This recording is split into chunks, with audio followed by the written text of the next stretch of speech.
ఈ రాష్ట్రంలో అందరికీ తెలిసింది ఒక్క బాబాయ్ కథ మాత్రమే తెలుసు.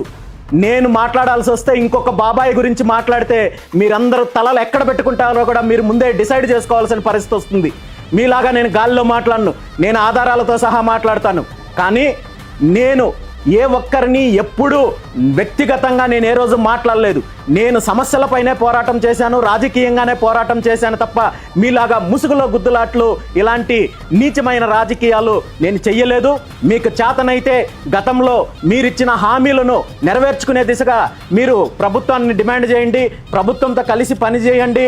అదేవిధంగా బీసీలకు ఇచ్చిన హామీల గురించి కావచ్చు, బీసీలకు రక్షణ చట్టం కల్పిస్తామని చెప్పిన హామీలు, రైతులకు ఇచ్చిన హామీలు, యువతకు ఇచ్చిన హామీలు, వీటన్నింటి మీద కూడా మీరు నిలబెట్టుకునే ప్రయత్నం చేయండి తప్ప నా మీద వ్యక్తిగతంగా వేరే రకంగా విమర్శలు చేస్తే చూస్తూ ఊరుకోవడానికి నేను జగన్మోహన్ రెడ్డి గారు కాదు. నిజంగా మీకు దమ్ముంటే గత 5 సంవత్సరాల్లో జగన్మోహన్ రెడ్డి ప్రభుత్వం చేసిన అరాచకాలపైన, అవినీతిపైన మీరు కక్కించే ప్రయత్నం చేయండి.